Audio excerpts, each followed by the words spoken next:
Good morning, everyone, and welcome to another Security Compass webinar. Today's webinar topic is Build a Sustainable DevOps Program by Focusing on Business Value. Thank you so much for joining us today. My name is Raquel Rodriguez, the Events Manager here at Security Compass, and your host for today's webinar. Before we get started with the actual content, I'd just like to give you a quick overview of Security Compass. For those of you who may not be aware of us until today, Security Compass was founded in 2004 and began with a team of experienced penetration testers. Today, we have come far and work with many large enterprises globally to manage their cybersecurity risk through balanced development automation. We have three key offerings. Our flagship product, enablement, enables organizations to deliver software quickly and reduce costs through automation. Our modular role-based e-learning solutions empower organizations to embrace DevSecOps, and our strategic advisory services offer expertise in cloud security, pen testing, and red teaming for a better security posture. Let's quickly go through some housekeeping items. As you might notice, you've all entered the session on mute to reduce background noise. Second, a recording of this webinar will be available after today's event, and you will receive an email with a link to the recording. We will also be publishing this recording in the resources section of our website. Also, we encourage everyone to raise questions. Please submit your questions into the Q&A chat and we'll address them during the Q&A session. If after our session you'd like to follow up with us or you have a topic you would like to see covered in a future session, please email us at contact@securitycompass.com. Like I mentioned, today's webinar topic is Build a Sustainable DevOps Program by Focusing on Business Value. I'm pleased to have here with me today Altaz Villani, Director of Insights Research at Security Compass, and Bob Ayeyo, a DevOps architect, trainer, and coach with decades of experience leading enterprise software process improvement initiatives. Altaz and Bob, thank you so much for being here with me today. I know our audience is eager to hear your presentation, so I will let you take it from here. Great. Thank you very much, Raquel. And folks, we're going to make this highly interactive. If there are any questions, any comments, don't hesitate. Please ask them, and Bob and I will be happy to take them as we kind of go through this presentation. So as we talk, what we're going to do is we're going to fill up a whiteboard with some thoughts and some ideas. But let's just kick this thing right off, Bob. When we talk about building a sustainable DevOps program, really the focus and the emphasis being on the program itself and really trying to drive business value from this, I think many times we start off by saying, first of all, what are, when we talk about value, how do we define value? And several times in my conversations, people usually fall back on something called a value stream. So Bob, talk to us. What do we mean? What's value stream? What are the misconceptions about value streams out there? And then I'll chime in as well with some of my thoughts. So first, Altaz, it's a pleasure to be with you again. And this is an interesting topic. And I'm kind of the, I'm sort of the skeptic around value streams. So I love the fact that we're talking about this and I'm reflecting on it. There were several things I wanted to point out that people make mistakes with the value streams, but then I kept saying to myself, but I use them every day. So let me start off by saying that you need to take a full life cycle approach. So DevOps is not just at the back end of things. You really have to consider how you create your requirements, how you do your design, throughout the whole life cycle, including how you deprecate code that is no longer in play. And organizations like Knight Capital have literally gone out of business because they didn't deprecate code correctly. So the full life cycle, really from the concept, from the first thoughts, throughout creating, testing, deploying, and even deprecating has to be considered. The other thing is that you really have to consider all the right stakeholders. And I can't tell you how many times I've been in a DevOps meeting and the only people there are devs. So it is very common for organizations to not do such a great job at including all the right stakeholders. And DevOps, the whole concept, I mean, where did the term come from, right? In 2009, some of our dear colleagues went to a conference. They created what we call a portmanteau. We take two words, stick them together and come up with a new word, Dev and Ops. And the point was developers like to run fast and loose, and operations likes to keep us on the air for more than a day. and they both have clashing perspectives, and we have to consider both sides of that. Well, it turns out they're not the only stakeholders. There's QA, there's information security, there's the business end user. I can't tell you how many times the business end user has told me to take more risks than I ever dreamed, because the risk of not going forward was greater than the risk of us dropping the ball and having to recover. So it's important to consider all the right stakeholders. The most important place to start, though, is to assess your existing practices. You must have a baseline of what are you doing now, because you're doing something, right? Unless you're really greenfield, 3 guys in a dorm room creating a website, well, you're probably not talking to me anyway. We tend to be more in organizations that are larger with regulatory requirements and, you know, in financial services, banking, medical, pharmaceutical, engineering, automotive. So first step is to assess your current practices and have the respect to realize existing practices are there for good reason. Yeah. And then once I do that assessment, I compare the current state to industry best practices. And we can talk about that in a couple of minutes, because you and I are very much involved with evangelizing those. And then you create that roadmap of how to get from where you are today to where you want to be. And that's where value stream comes into play. What do you think of that, Altez? Yep, I agree. So what happens is we've got a baseline, and there exists some delta between the baseline and where the industry practice is. And it's from there that we derive what are the specific activities that we want to engage in, but with the mindset that we've got to be continually providing value across the life cycle. So it's interesting. I'm going to pull a little bit, Bob. You talked about this whole idea up here on the full life cycle. And I'm going to try and extract some nuance and some details from that. When we talk about the full life cycle, usually I found there are at least 3 value streams that teams talk about. We've got this idea of going from strategy to portfolio.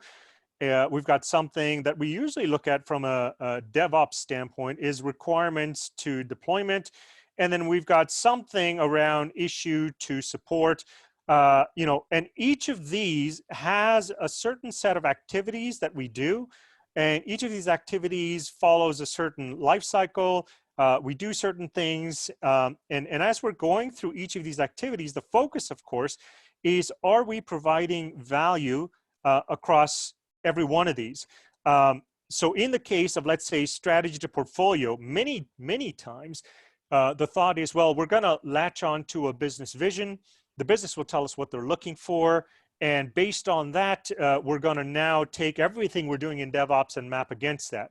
I think this has implications, Bob, for innovation. I think it has implications for efficiency, especially when we start to talk about lean. There may be people on the business side, I mean, their focus is on driving business value, which would be around like lowering risk, trying to attract new markets, trying to make sure we're resilient from a cybersecurity policy perspective. That's kind of their mindset. But getting into the weeds where we've got requirements and, you know, what systems are we using, it's kind of a black box to them. But it doesn't preclude that at this strategic level up here, that we do have the technical teams involved. Many times I find that technical teams are not involved in these discussions. And part of that has to do with some technical debt that's been accrued over time, a lack of speaking the language of the business. And I think, you know, when we look at offering value over here, if we only go with one group, which is the business, I think we lose out on a lot of the diversity, which will in fact help us build a sustainable DevOps program. So getting everybody up front when we're talking about what's the portfolio of activities that we need to engage in, you know, what's the strategy that we want to pursue, we've got to get people on the same table. But let's kind of back up a bit. And I think there's a gap that we're seeing here between where, like how we conduct activities or how we've done it historically and what DevOps means when we're talking about cross-functional, because it's not just cross-functional technical teams anymore. It's cross-functional business units now that need to kind of collaborate. So talk a little bit about that, Bob. Any thoughts on that? Sure, absolutely. And it's all a matter of what's the business. So I've spent most of my career working with big banks and financial services firms. So I remember working with large financial services firms where we were introducing a new product, and time to market was essential. If we could get our product up and running faster than our competition, then we got the orders from the sales folks.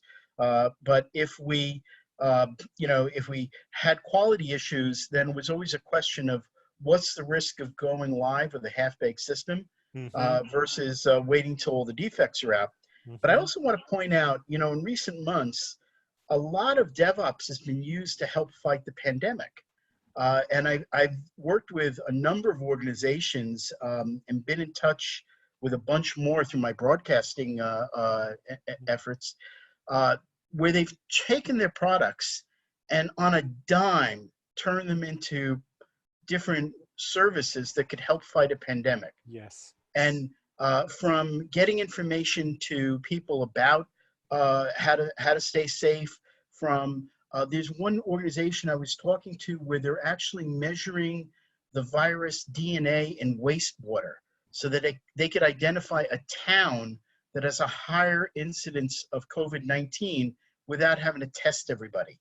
Just incredibly innovative ideas. Or being able to go to telehealth and have telemetry information on your wristwatch, go to your care provider, and you don't have to go to see him in an in-person visit because he can do half the visit through your wristwatch, get your pulse and other telemetry information. And DevOps has been center stage with this whole innovation of helping folks deal with a pandemic. It's been such a cool time to watch this happen. So what I want to get to is understanding that value streams mean different things to different people. So if I talk to the business end user, they have one appetite for risk. If I Yeah. talk to the QA and testing team, if they're held responsible for a defect getting by, they have a different aptitude for risk. And developers, their perspective. And the key in DevOps is really including all those stakeholders and making the right decision for the organization and our customers. Agreed. And that's a mind shift. That's a real shift in perspective. Yeah. So what we're doing then is we're taking this idea of value now, and we want to get even more concrete. And I think you touched on some of these things. There are certain capabilities now that we're looking at. You'd mentioned DevOps as an enabler for some innovative ways of dealing with the COVID pandemic that we're in, for example. But we will have certain capabilities that every unit has in this. Like we'll have, for example, business.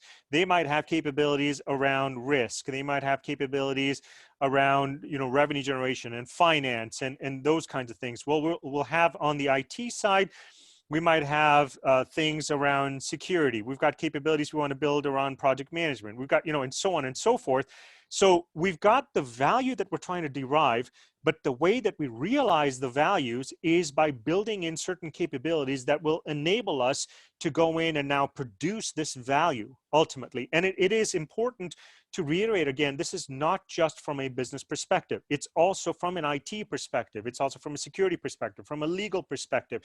What are your thoughts? And so when we start to get all of these teams coming together and saying, this is the value that we can now provide to our end customer, right? Therein lies some value opportunities. But the challenge, of course, is when we take a look at these capabilities that we're trying to build here, there will be gaps, to your point. So we talked earlier about the baseline and the delta that exists, but there are certain capabilities that maybe we're not doing them very well right now, right? So can you talk a little bit about the delta and how do we close the gap with the delta that exists?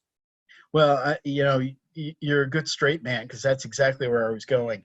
The number one thing is to take baby steps. Don't try to boil the ocean. I find that it's really effective to make small incremental changes. And remember, we can't stop the train. You're not going to let me shut everything down. I'm Yeah. not even sure I'd ever want to. We're going to be moving forward, and you're making small, tiny incremental changes. But one of the differences that I find is that sometimes when I evaluate the 10 things that I could work on this week from a DevOps point of view, could be infrastructure as code, it could be automated testing, environment monitoring, there's so many things. I realize that a couple of things don't add a lot of value. And I'm doing them manually, but it ain't broke. I never make a mistake at it. And if I spend a day fixing that, I would give you no value at all. So even though when I say to people, I'm running that SQL script manually, they look at me like, what? That's DevOps heresy. But I look at them and say, we're never going to make a mistake running that SQL script. And if I automate it, it doesn't save you any time and it doesn't add any value. So even though, yeah, from a religious point of view, I want to automate everything. I'm a DevOps guy. It's the way I do things.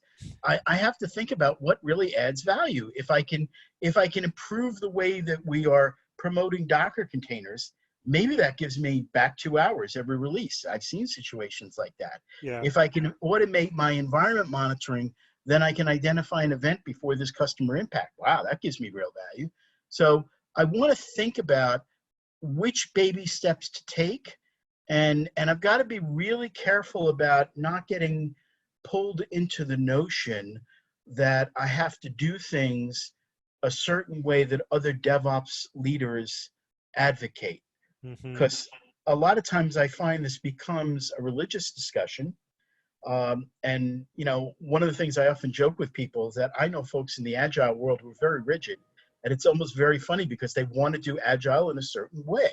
And if you suggest a different way of doing it that fits an organization, they seem to forget that, you know, this all started in the process improvement movement.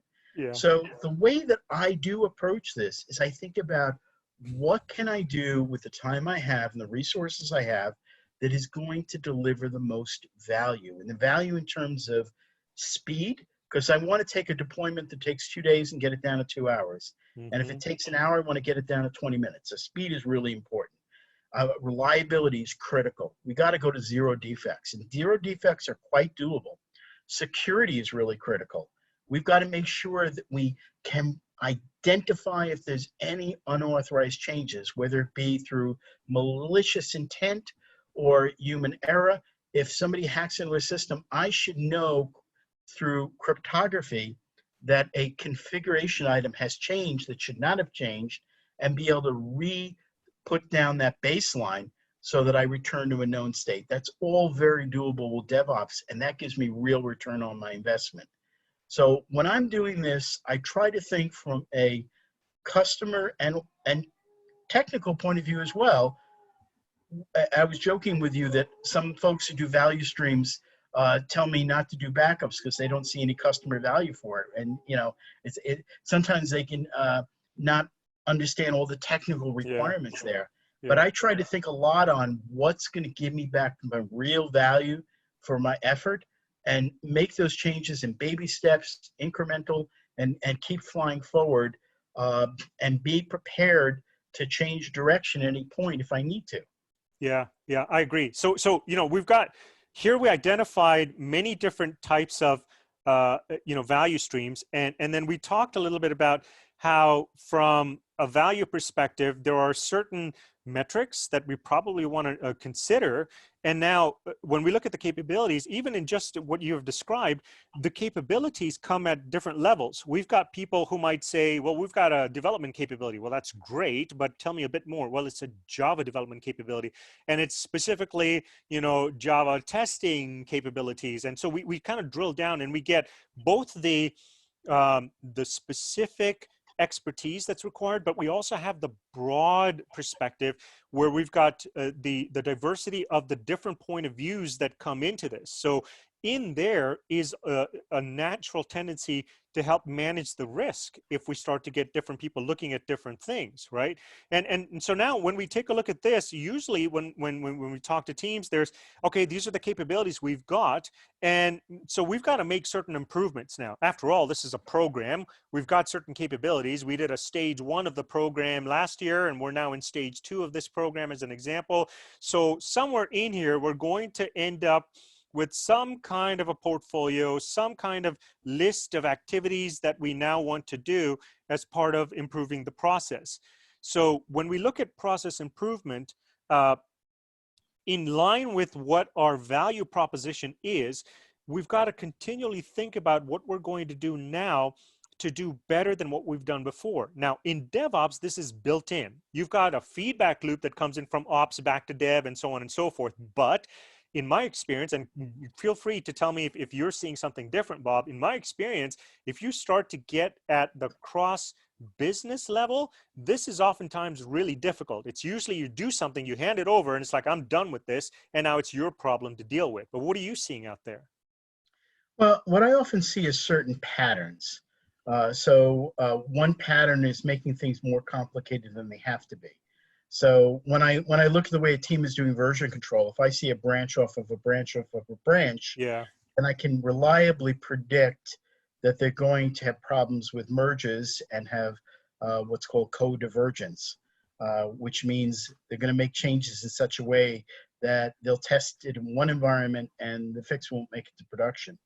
So I try to simplify things as much as possible. I try to, I look and listen to what's going on, and I consider as the communication poor.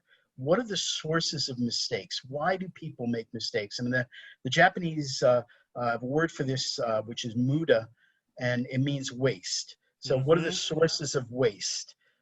And when you do a good job at this and you eliminate the sources of errors, you can very quickly get to near 100% reliability.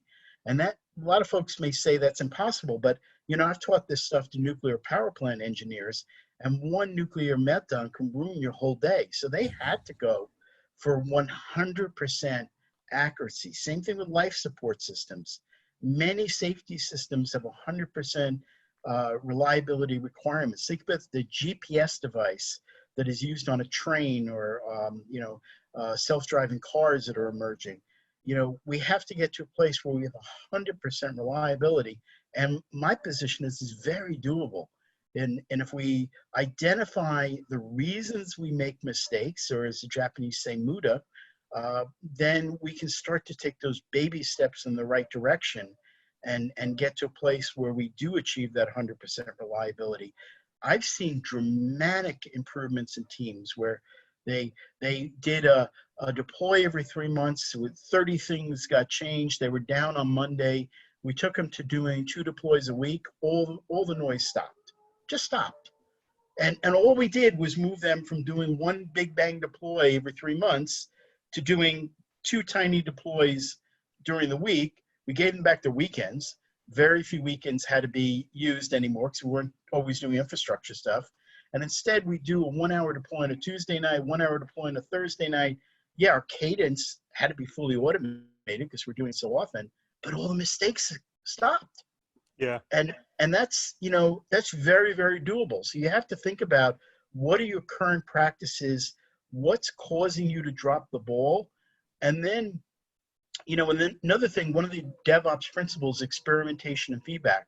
A lot of times people will say, should we do it this way or should we do it the other way? And I'll say, I don't know, let's try it. You know, let's be good scientists.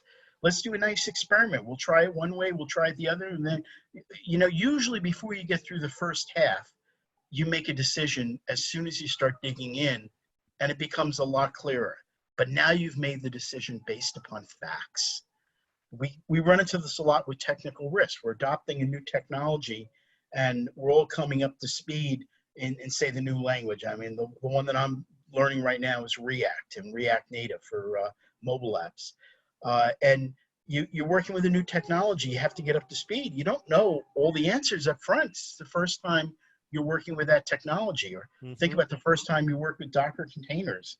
So understanding technical risk is a function of getting into it a little bit, doing some experimentation and feedback, doing a bake-off, doing a proof of concept, and then making a decision based upon knowledge. And most importantly, hopefully your organization is an organization where you share knowledge and it's cool to teach each other. That's something I try to advocate a great deal, is I'll teach one thing and then I'll get somebody else to teach another. In DevOps, we're constantly sharing knowledge, we're sharing information, we're thriving on our diversity. And being able to come from different perspectives and come to the right answers and solutions. Yeah, yeah. And I think, when we talk about the sources of waste, this really is across different units, right? So if we are, even though in DevOps, we've got a feedback loop where we can continuously improve, we've got stand-ups, we've got demos, but now if you scale this out and now you're looking at security teams coming in, where's the source of waste in getting the security requirements to the dev team, as an example?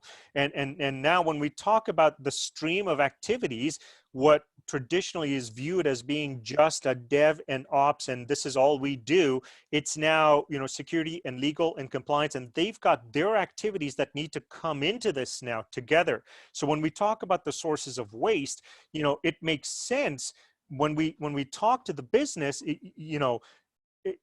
really is a lean discussion now, to your point, isn't it? It's like we've got different processes interacting with each other.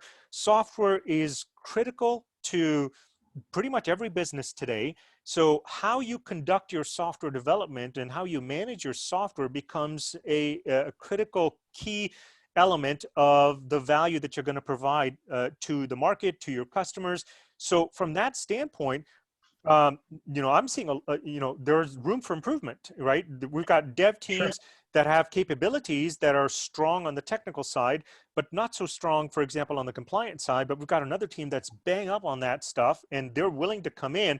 Is that transfer of knowledge? You talk about feedback and sharing. Are we dropping hours in here somewhere? Are we churning on some of this stuff? Are we not being clear when we produce artifacts? And so we talk about the artifact fabrics that exist, and are we integrating our systems to reduce some of this waste?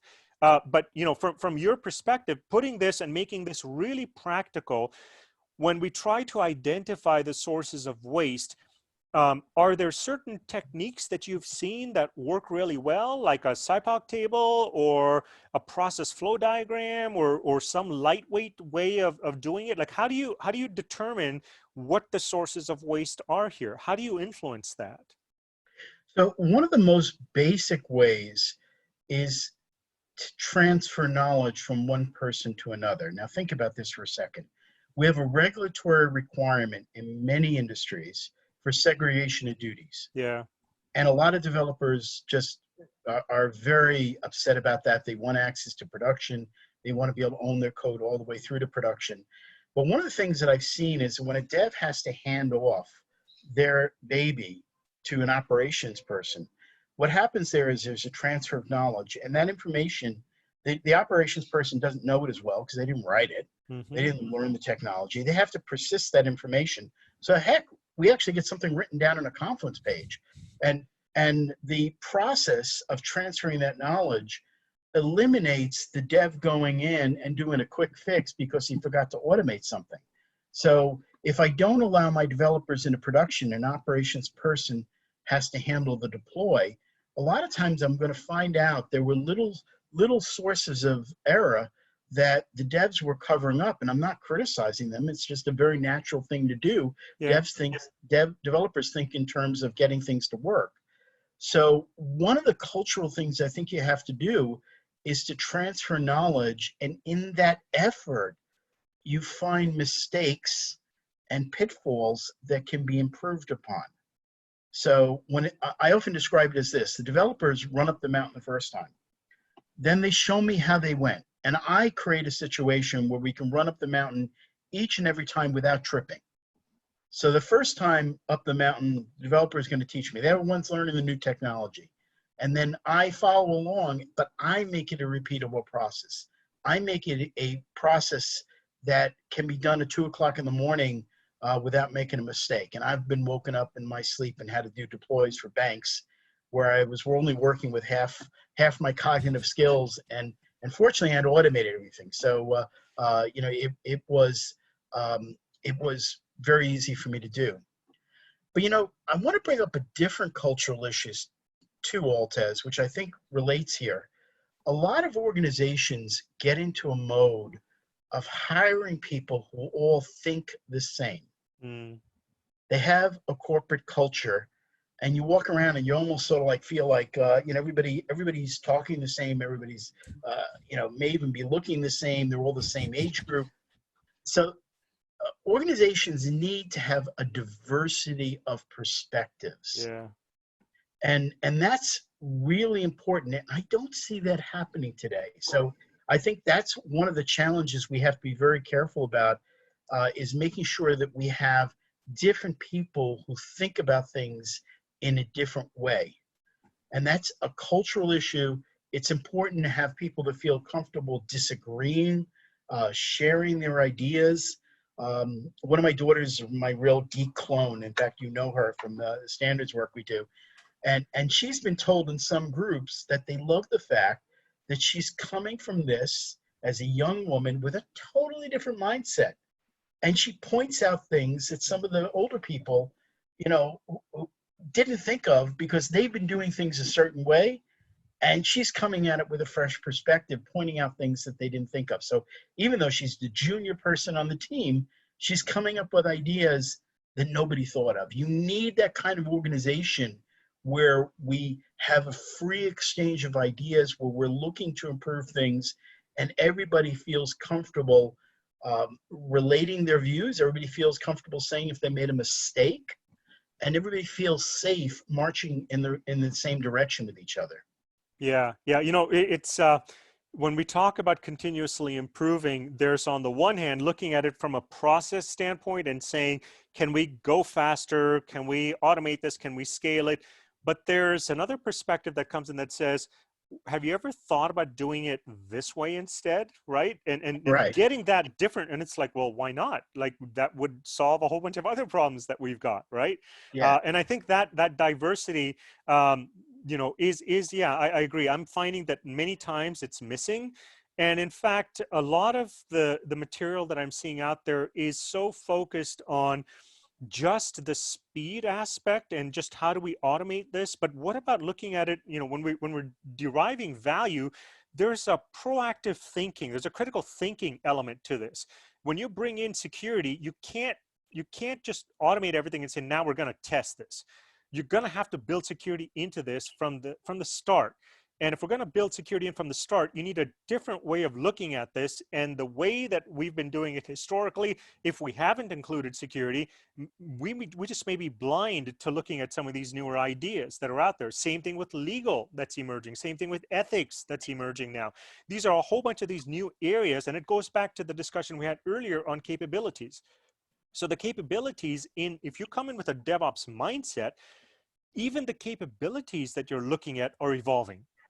Right? Not only is the value proposition shifting, you need to still provide value, but these capabilities are sort of, changing. Sorry, you wanted to say something, Bob?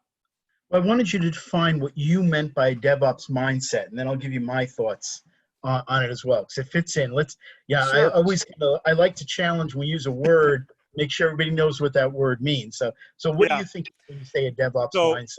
so I think traditionally, when we've talked about DevOps, it was just dev and ops. A DevOps mindset to me is an enterprise perspective where you've got people outside of technology looking at this to try and see what we can do to drive business value, right? So when I say business value, it doesn't, I use that term to include many different teams that can go in and can provide the necessary input. But as an organization, we are there to provide value to our end customers at the end of the day. So when I talk about a DevOps mindset, it means security, means legal, means compliance, means ethics, means all these operations, everybody comes in and we're having a discussion around the table. So yes, it does. As a subset of that, we've got our DevOps technical teams doing stuff, but the mindset, the way of thinking needs to go beyond that. Otherwise, we're going to get stuck with just dealing with technical issues. Anyway, I put that on the table. So one of my sons runs an international debate organization. He brings young people from different backgrounds together, often in high conflict environments. And he puts them on the same team, so they got to work together as a team, even though they may not have worked together ever before. Yeah. But then he tells them what their position is. So they have to be able to argue from whatever perspective. Yeah. He won't let them pick their own point of view. he makes them shift and think about how somebody else feels. So the exercise will go first, where I'll say what I believe, you say what you believe, but then we got to switch. And now I have to pretend that I'm you and express your point of view. That is the essence of DevOps. Can I have the conversation in the boardroom and think about DevOps from the customer point of view, from the QA and testing point of view? Can I verbalize what information security is thinking? Can I verbalize the developers who need to get stuff out the door? Do I have that ability to be open-minded enough to understand different points of view? You know, you and I have both done a lot of security work, and when I'm red teaming, I'm on the blue team, but when I get to red team, it's really, I'm having fun. I don't go along with assumptions. So I find myself bypassing VPNs. I find myself trying protocols that nobody thought I would try. Yeah. You know, I'm a little older than you. I once hacked a mainframe by telling the mainframe it was bigger than it was. You know, Mainframe? yes, VMCMS. So the whole point of this, if you think out of the box, and that really is what the whole mind shift to me Yeah. about DevOps is Yeah. understanding different perspectives and being able to have that clear-sighted view of the way different stakeholders are viewing the situation. And that's critical to understanding true business value. So the customer may not see the point of view of taking backups, but the operations guy sure does. And maybe we need to communicate, well, if we go down and we lose that data center, you're going to be asking me where the backups are. So you know what? Backups are in your value stream. Yeah. So that's being able to do that kind of shift and consider different perspectives. To me, that's a really important part of the DevOps mindset. Yeah. Yeah. I agree.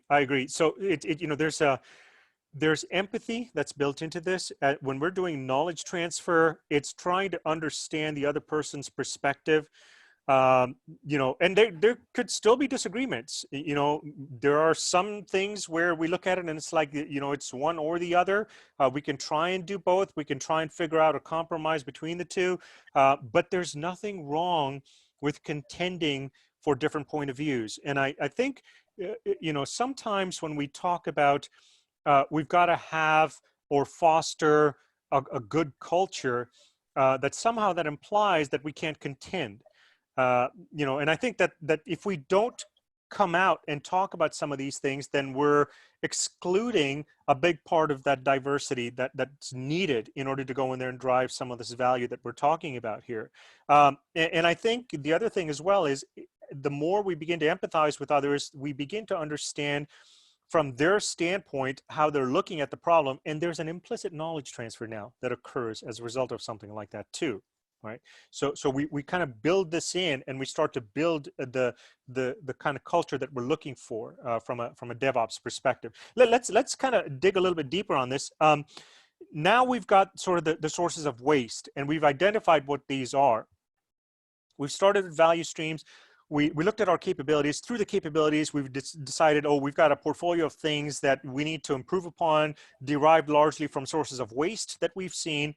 We've got a diverse team of people that are there. And now we start to kind of enact on some of these things, which would imply systems. All right. Now we've got legal systems, compliance systems, GRC systems, dev systems, ops systems, all these systems coming together. And are they integrated? How do we begin to get everybody talking together if our systems aren't able to exchange the relevant metadata, the right information to make informed decisions? Talk about that, Bob, the challenge in trying to look at it from a systems perspective. You obviously are tapping my phone. So I deal a lot with this from an integration point of view. Mm-hmm. And what I often find is that people play volleyball. And, you know, you get this a lot with even different silos within the organization, where they'll say that, you know, it works on my computer, or, you know, works on my end, or I don't see any problems, or the other customers are not complaining. So what I often have to do is to get all the stakeholders onto the same call. And I have to get them to teach each other what they're doing. And that's a big lift. Mm-hmm. A lot of people don't want to do that. I've had organizations where, you know, the folks have said, hey, if you trust me, you know that I know what I'm doing. But you know what? It wasn't being communicated well. So I often find that I have to make sure that teams share what they know, get on the same call, share a screen, and the goal has to be to solve the problem from a user perspective instead of convincing me that it's not your problem. So, and I think that's a true DevOps relationship there. And when I do this, a lot of the engineers start to say, wow, this is the first time I learned about networking. A guy was a storage guy. Or the networking guy said, you know, I never understood why storage and the keys necessary to authenticate to the storage area, you know, why we start to learn about the different pieces of the system. And this is why in DevOps, we talk about having a wide systems view. We have to be able to understand the whole system end to end. And of course, that's a huge lift. So, you know, most of us are specialists, right? I'm a DevOps engineer. But when I'm working as an architect, as a DevOps, I'm also an architect. So we have to foster that environment where we share knowledge, teach each other what we're doing. And that also helps us to identify the real areas where there's value and return on our investment, and it helps us to make the right choices to improve things. Yeah, usually when we look at a process, and I'm going to try and draw something here, it's usually done in a very linear way that suggests this is our, you know, we've got sort of stage one of something, we have a stage two of something, and we go on, and eventually we're going to end up with some kind of an output. And this is the real output, right? And what we were expecting here is sort of the expected output. And usually what we do is we kind of look at it and we wait until we get to the end and then do a feedback loop that says, oops, we didn't quite get what we were looking for, and therein lies the delta. But if I'm hearing you correctly, Bob, what you're suggesting is, why not look at it even while we're in every one of these stages, right? Before we go in and we're doing something on the operational side, we haven't even deployed anything yet. We're having just a discussion with dev and ops and risk, or dev and ops and security, or ops and security. And can we just talk about how we might be able to improve what we're doing? Are we wasting time going back and forth? Are we not integrating what we're doing? Can we share data? If not, do we have to consider some manual process for now that will get us to stage one so that we can share this information? And I think this is starting to unravel a lot of the legacy thinking that's there. And that's part of the reason that this is really difficult, is there's ingrained cultures and subcultures within organizations. We've always done it this way. And, you know, who are you to tell me that I need to do something differently? But if we come in with an open mindset that says, you know, the end game of all of this is value creation. It doesn't matter how we've been doing things. Yes, to the earlier point, we've had these controls, we've had these things in place for a reason.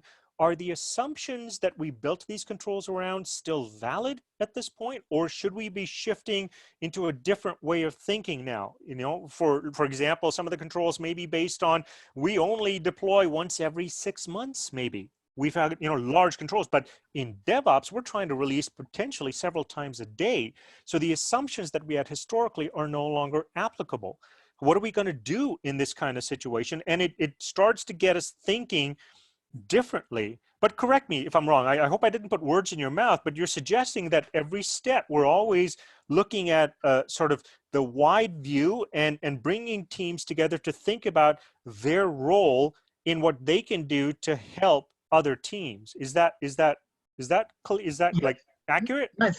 I think you're spot on. And an example came to mind. I was working with this one organization, and they always did their deployments after hours. And then I looked at what they're doing, and their customers were people going to their handheld app after work.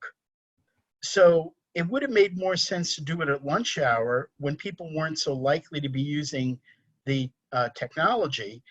After hours, there really was no downtime. So they were impacting their customers more by following the historical rule of doing the deploys after a certain hour in the evening when everybody was trying to use their system. Yeah. So you've got to really question. I think this is kind of related to questioning the validity of metrics. So, you know, we all want to have good metrics, right? We want to be able to demonstrate that our process is improved. And a lot of times we create metrics and then we start to work to the metrics, but we haven't really validated whether or not the metrics make sense. Yeah. So we have to be really careful with KPIs and with metrics. We need them to demonstrate improvements, define, the number of errors, or let's say tickets reopened. There are valid metrics that we need to think about, but we also have to be careful that they're not so biased that we start deciding to play to the metrics. I mean, a good example of that is Yeah. folks will use a out of cycle change request because they don't have 2 weeks to go through a regular change request. And so they artificially bump the number of out of cycle change requests or emergency change requests, when in reality, they should have just shortened the time to 1 week instead of 2. They didn't really need 2 weeks lead time to do a change. As you were saying, we're doing changes many times during the day. So their change control process was actually skewing their metrics. It looked like they had a bazillion emergency change requests. It wasn't that at all. It was that 2 week lead time was not practical given the business that they were in. Yeah. So, you have to think a lot about what do the metrics mean? Are they valid? Are they really helping us? And, that again takes this DevOps perspective of understanding things from different points of view.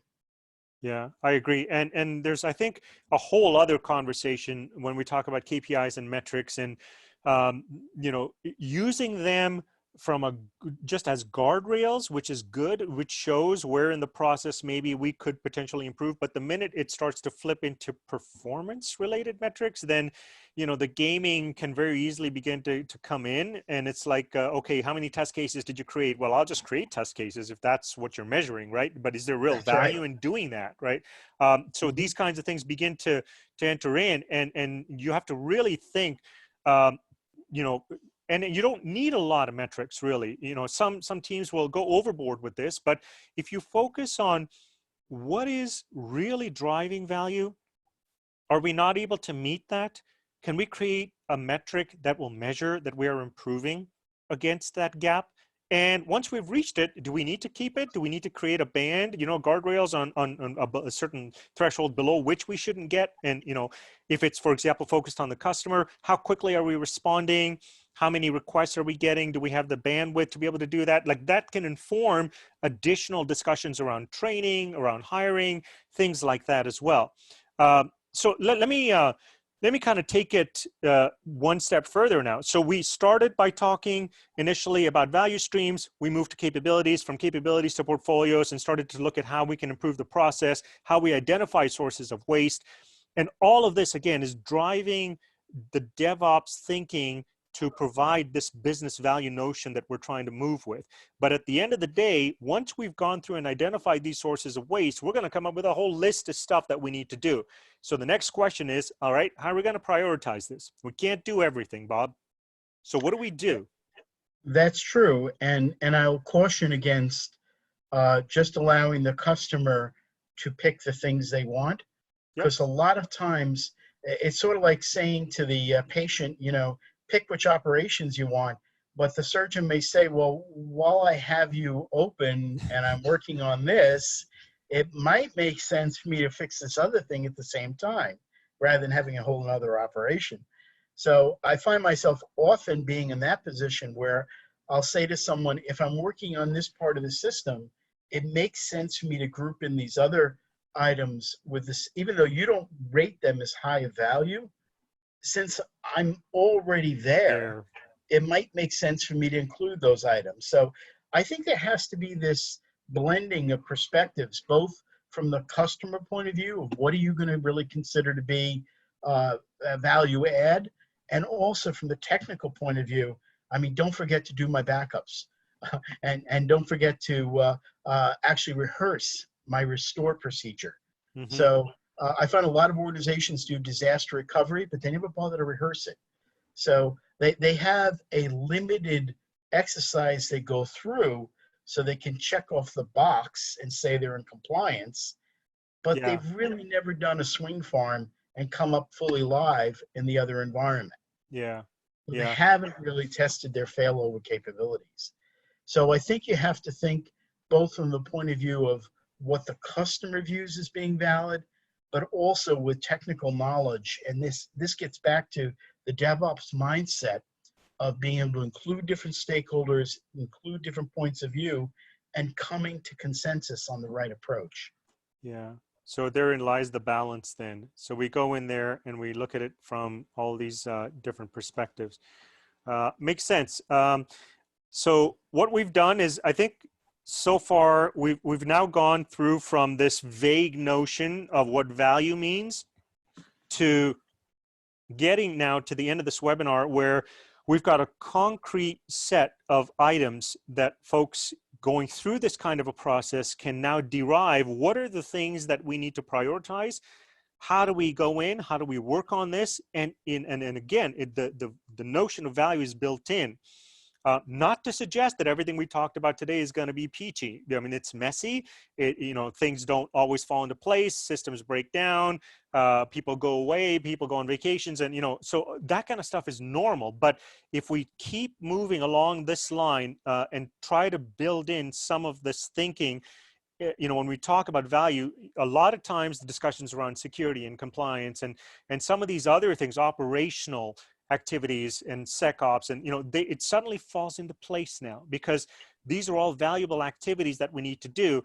And if we can't get everything for one particular area or one particular activity, maybe we can do something else in another area that might give us a little bit of what we're looking for. And at least we're moving forward that way. But it's bringing everybody together and respecting the different thoughts and ideas that people have. So with that, I'm just going to bring us to a land at this point, and I'm going to turn it over to Raquel at this point. Raquel, are there any questions, any comments or things that have come in that maybe we could bring up?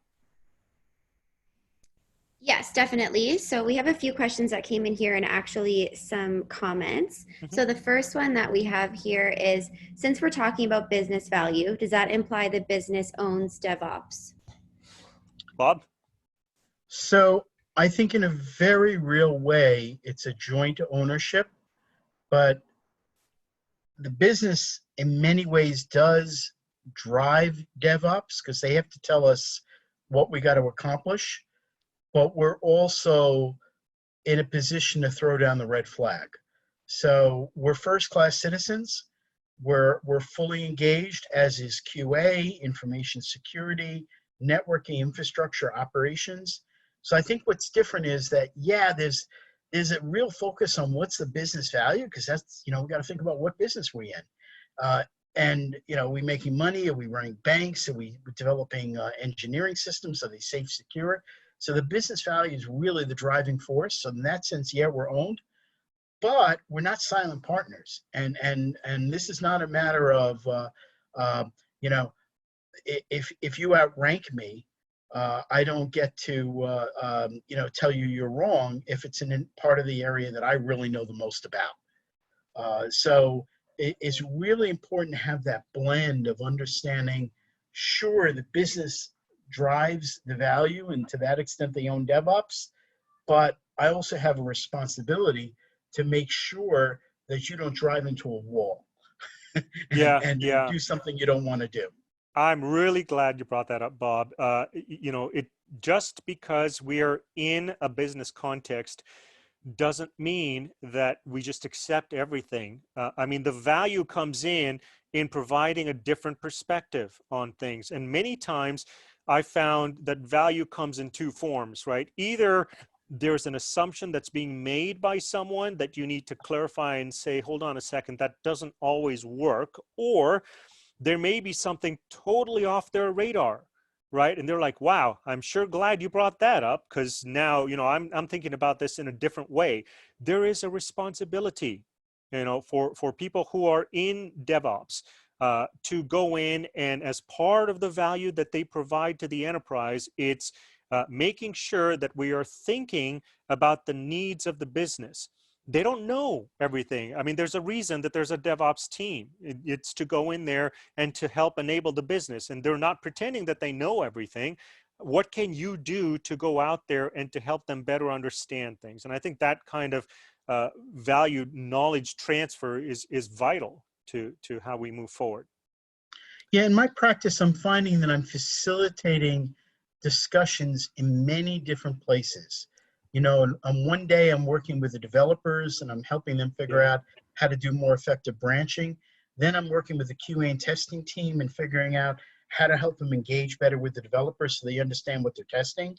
And then I'm helping the business users understand how continuous delivery can add value to what they're using. And then I'm helping the security team figuring out how they can do better penetration testing and build systems that are secure from the very beginning. So in the DevOps mindset, you know, sometimes I use the analogy of I feel like a marriage counselor. So I'm helping different teams understand these different perspectives, and hopefully I get the couple back together again, get them functioning in an effective way. But that's really what this is all about. And value streams is a key driver there, because if I'm not picking the most Yeah. important things to do, Yeah. and really showing value and improvement, then I'm not going to get anywhere. Yeah. Raquel? Perfect. So just seeing that we have 3 minutes here, we'll just do one more comment actually that came in. The comment here is, as a DevOps manager, it takes too long to educate business stakeholders and I'm being asked to get software out the door quickly. Asking me to slow down is a non-starter. Any thoughts on that? Yeah, engage with people like us. Coming in as an outsider, I often find the CTO will listen to me, and many times I'm saying what his staff has been trying to tell him.